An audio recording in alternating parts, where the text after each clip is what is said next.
Hello everybody, I'm Chris Provost and you're watching Provost Park Pass, and I just have to say, boy howdy, this is the worst video we've ever done at Provost Park Pass, so buckle up, it's pretty bad. So I looked at our history, we've done 754 videos, and this is gonna be the worst video because in every video I try to do three things. Number one, I try to tell a coherent story so you guys can follow along.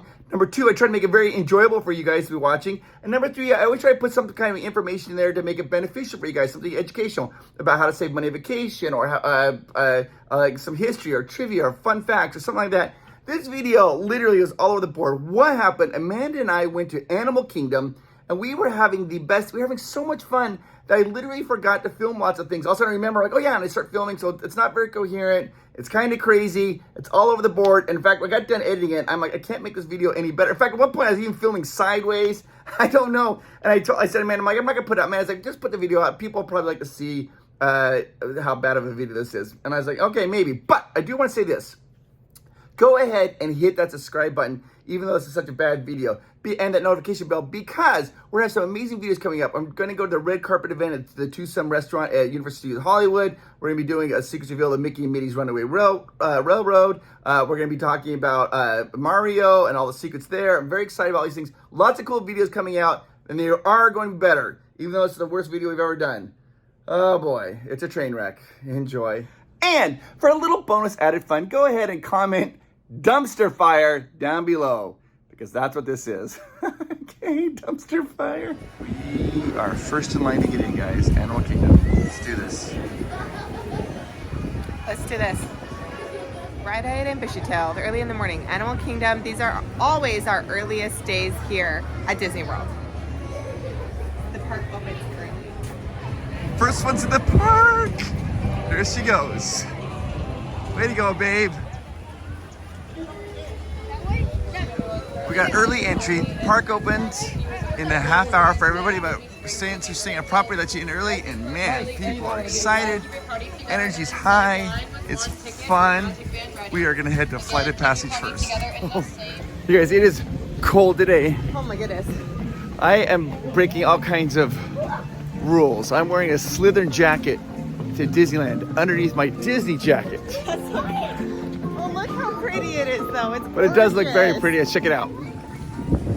It is. The sun just is trying to warm up the tree of life up there. All right, we're walking. They have us walk here. We're walking, and it is cold. Everybody's linking arms. We're hoping that we get warmer, huddling in the masses. Since we have early entry, Amanda and I decided to come do a Flight of Passage. We're walking here and gonna do this very first. Look. It's cold, yeah. It is a little cold here. So just for reference, we met at our bus at 6:30. So we were staying at Animal Kingdom Lodge. We got at the bus station at 6:30. It dropped us off here. We lined up at like 7:13 in line, and we were shuffled right in. They let us in at 7:30 and we're here. And it's unseasonably cold today. It's not normally like this. So when you stay on property and you get that early entry, you want to be here way before that early entry even tells you to be, because they line everyone up and squeeze everyone inside. Absolutely. First thing in the morning. We're inside. Gonna do a little Flight of Passage. The locals call it the FOP. The line here is awesome too. So even if you're waiting in line for Flight of Passage, you're going to enjoy it because the outside is beyond beautiful. Yeah. It's so breathtaking and otherworldly. I gotta show the line, babe. Oh, you gotta show the line. You can see here we are in the line. The outside is awesome. Woo-woo. Walking along. And there's the line right here. And if you look up there, you can see where the Na'vi put their handprints on the caves. Way up high, way up high. So cool. You go from being inside caves, now you're inside like almost a grotto. Like you hear the trees. I don't know why you say hear trees. You can hear like wildlife in the trees. Then you come in from the grotto into a laboratory where you learn all about the Na'vi. They have all these little cool little doodads, scientific things.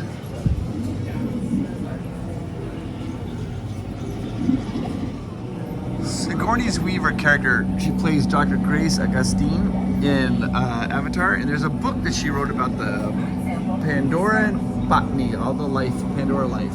Okay, now that we walked all the way through here, now we're into the area where they do the introduction to the ride, tell you how to ride the ride, and then we go on the ride. Oh, Gavin. What group are you? Hey! Oh! Hey! Oh! Hey! No! I'm over it. I'm done. Try and have a little fun in line and just. All right, so we just got done a Flight of Passage, and we're now going to go do the safari. Now, I want to talk a little bit about Flight of Passage. Flight of Passage is, if you want to ride it early and try to skip the line, the best thing to do is come early. Use your early morning if you're staying on property, and then head straight to Flight of Passage.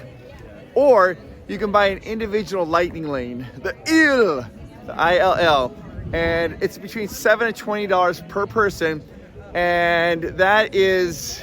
Oh wait, we go around that way or this way? Oh, we're going this way right here. Oh, sorry, I got a little lost there. It's between $7 and $20 per person. It's usually $14 per person. If you buy that, it'll let you also skip the line. You cannot use a Genie Plus to make a reservation for that particular attraction, Flight of Passage. We're on the safari, and this is giant. You just drive around and see amazing animals. Favorite views of the savannah, the Serengeti grassland. Those are scary. These are painted dogs. They're one of the most successful hunters in the world, maybe because they're led by an alpha male and an alpha female. Jump on top of them to watch the predators, and those are running wildebeest next to us and now in front of my truck. It's like they're coming. Wow. Wildebeest are also known as new, that's G, and U. Oh my gosh. Wow, look at those horns. Look Look at that. They're so active this morning. This is so fun. They're trying to warm up like us. More wildebeest here. They're actually part of one of the largest migrations left on Earth, with about 1.5 million of them migrating together every year. That migration is so large they create a huge dust cloud that can be seen from space.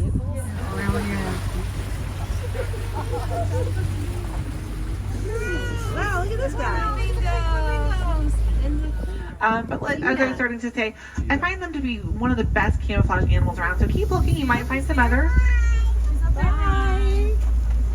We are about to do Amanda's favorite ride. Dinosaur. I love dinosaurs, and it's the track that's Indiana Jones at Disneyland, which is Same my track. favorite at Disneyland. It's identical. Same.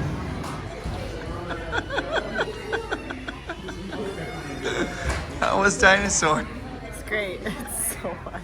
It's my favorite ride here. It is scary. It is scary as can be. You look great. Thanks.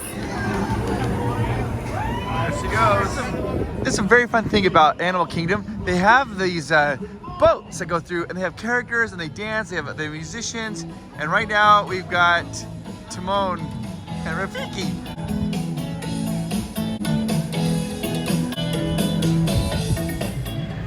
All right, so now we are going to go see It's Tough to Be a Bug. This is an attraction they did have at Disney California Adventure. By the way, there's something very cool about this It's Tough to Be a Bug here in Florida. It opened up 2 months before the movie was released. So people were seeing it. They had no idea what was going on, because they were not familiar with the characters, because the movie had not been released. And this was also a big push by Michael Eisner at the time. He wanted something a little more scary, a little more fun, and they have It's Tough to Be a Bug. It is a very, very, very fun attraction, and I love it. The theater for It's a Bug's Life is inside this tree of life. I'll get a better shot of it in a moment, but as you can see, as you come around, this trunk of the tree has over 300 animals carved into it. It's actually cement, but we'll say carved. And you can see it, so it's fun when you're waiting in line with your kids or family members or friends to hunt for different animals. They have insects, they have animals. There's my wife. They have spiders. arachnids. Like you see like the leg of the spider right there. Now here's an elephant. You see an elephant right there. One of my favorite stories is when they're getting ready to open up this attraction, they invited Jane Goodall. And Jane, spent her whole life studying chimpanzees. And when she got here, she asked him, she's like, well, where's the chimpanzee? And they realized they didn't have a chimpanzee. So they quickly remedied that and brought a chimpanzee right at the very bottom of the entrance. I'll show it to you as we get closer. There's a caribou here. And I'm gonna show you the chimpanzee that they added last minute because they didn't have it. Right there. And they put a little plaque there for Jane. It's absolutely stunning, all the details.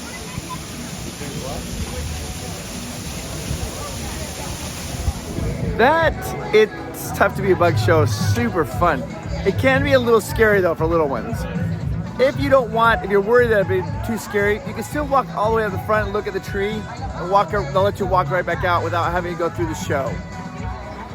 One of the really nice things about staying like on property is you can do what I'm about to do. I am literally, it's 11:50 or so. I am going back to our hotel. I have to go pick up some stuff. And it's so convenient to go back to the hotel if you want to take a nap, if you want to rest, if you want to just relax or maybe go swimming. And so you just go right back to the bus terminal, catch your bus, go right back to the hotel. And then you could take a nap and then you come back to the park for a couple hours or whatever it is that you want to do. It makes it very, very convenient. This next little part of the video, I want to talk to parents for a second. Parents, about going on vacation with your kids. It is stressful sometimes because you want your kids to have these amazing experiences. You spent a lot of money. You really want it to be like captivate everything and maximize everything. You want it to be amazing. Let me just give you my opinion, my advice. The things that your children are going to remember about the vacation, they're not going to remember if you did 15 rides or 22 rides in a day. They're not going to remember cramming in that last ride at the end of the night. They are going to remember the time they spent with you, hanging out with mom or dad or laughing, having fun. So when you go on a vacation, family vacation, don't feel that pressure. I mean, you're probably going to feel it, but don't succumb to it. To try to do everything with your kids. They're just going to love being there with you because you're an amazing parent. In fact, you're trying to have a little fun with your kids and have a little vacation. That's the true gift, is the time that you're spending with them. Don't forget that. I just took a nap. I am now headed back to the park to have some fun, and let's do this. I just want to say this. I feel it's a teeny tiny bit outside the norm. Normally when we do our videos, we just want to have like a topic. We want to talk about that topic and just kind of enjoy the day and show you that cool history or trivia or whatever it is. But today I was just enjoying the animal kingdom, and I thought that I'd kind of videotape here and there periodically, just kind of showing how fun the day is and how fun this park is. And I don't feel like I have a coherent thread that's going through this video, but I just want you to know I appreciate you for watching. But let's head back to Animal Kingdom and just kind of have some fun the rest of the afternoon.